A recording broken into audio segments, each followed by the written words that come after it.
Kozhikode medical college ICU പീഡന case പ്രതിയായ attender MM ശശീന്ദ്രനെ പിരിച്ചുവിട്ടു. ആഭ്യന്തര അന്വേഷണ റിപ്പോർട്ടിന്റെ അടിസ്ഥാനത്തിൽ കോഴിക്കോട് മെഡിക്കൽ കോളേജ് പ്രിൻസിപ്പലിന്റേതാണ് ഈ ഉത്തരവ്. പോരാട്ടത്തിന്റെ വിജയമാണെന്നും പൂർണ്ണമായും നീതി ലഭിച്ചിട്ടില്ലെന്നും അതിജീവിത പ്രതികരിച്ചു.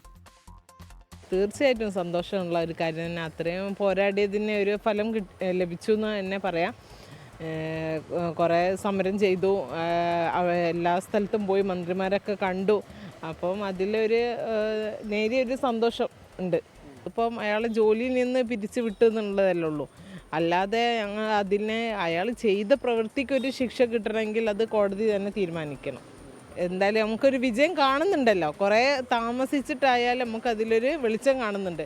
അപ്പോൾ അതുമായിട്ട് എന്തായാലും മുന്നോട്ട് തന്നെ പോകാൻ തീരുമാനം. മിഥില ബാലൻ കോഴിക്കോട് നിന്ന് ചേരുന്ന കൂടുതൽ വിവരങ്ങളുമായി. മിഥില, ഒരുപാട് നാളുകൾക്ക് ശേഷമാണ് ഈ വിഷയത്തിലൊരു നടപടി ഉണ്ടാകുന്നത്. ആ പ്രതിയെ സർവീസിൽ നിന്നും പിരിച്ചുവിടുന്നു. പക്ഷേ ആ സമയത്ത് നടത്തിയ പോരാട്ടത്തെക്കുറിച്ചാണ് ഇപ്പോൾ അതിജീവിത തന്നെ പ്രതികരിച്ചത്. ഒരുപാട് നാൾ ഇതിന്റെ പിന്നാലെ നടന്നെങ്കിലും ഇപ്പോൾ ഒടുവിൽ ഇത്തരത്തിലൊരു നടപടി ഉണ്ടാകുമ്പോൾ അതിൽ സന്തോഷമുണ്ട്. പക്ഷേ പൂർണ്ണമായും നീതി ലഭിച്ചിട്ടില്ല എന്നുകൂടി അവർ പറയുന്നുണ്ടല്ലോ. പ്രജിൻ, 2023 മാർച്ച് 18-നായിരുന്നു ഈ ഒരു സംഭവം ഉണ്ടായത്. കോഴിക്കോട് മെഡിക്കൽ കോളേജ് ആശുപത്രിയിൽ തൈറോയിഡ് ശസ്ത്രക്രിയയ്ക്ക് എത്തിയതായിരുന്നു ഈ യുവതി. ശസ്ത്രക്രിയ കഴിഞ്ഞ് ICUവിലേക്ക് മാറ്റിയ സമയത്താണ് ഇത്തരത്തിലുള്ള ഒരു പീഡനം നടന്നത്. അന്ന് ഡ്യൂട്ടിയിലുണ്ടായിരുന്ന MM ശശീന്ദ്രനാണ് ഇത്തരത്തിൽ ഒരു പീഡനം നടത്തിയത്.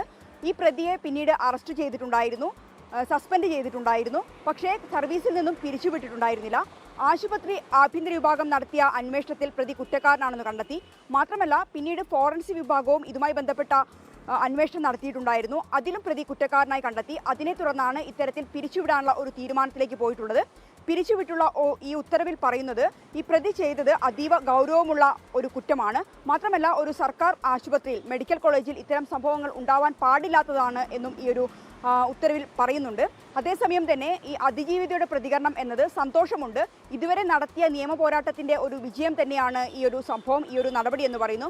പക്ഷേ പൂർണ്ണമായും നീതി ലഭിച്ചിട്ടില്ല. പൂർണ്ണമായും നീതി ലഭിക്കണമെങ്കിൽ ഈ ശശീന്ദ്രനെതിരെ നിയമ നടപടി തന്നെ വേണം. കേസ് ഇപ്പോൾ കോടതിയിലാണ്. ശശീന്ദ്രനെ ശിക്ഷിക്കണം എന്ന ഒരു ആവശ്യമാണ് അതിജീവിത മുന്നോട്ട് വെച്ചിട്ടുള്ളത്. മാത്രമല്ല ഈ കേസുമായി ബന്ധപ്പെട്ട് അതിജീവിതയെ സ്വാധീനിക്കാൻ ശ്രമിച്ച 5 പേർക്കെതിരെ നടപടി വേണമെന്ന് ആവശ്യപ്പെടുന്നുണ്ട്. ഒപ്പം തന്നെ ഈ കേസിൽ ഈ അതിജീവിതയുടെ മൊഴി കൃത്യമായി രേഖപ്പെടുത്താത്ത ഡോക്ടറുണ്ട്. ആ ഡോക്ടർക്കെതിരെയും നടപടി വേണമെന്ന് അതിജീവിത ആവശ്യപ്പെടുന്നുണ്ട്. പ്രജിൻ, മിഥില ബാലനാണ് വിശദാംശങ്ങൾ നൽകിയത് കോഴിക്കോട് നിന്ന്.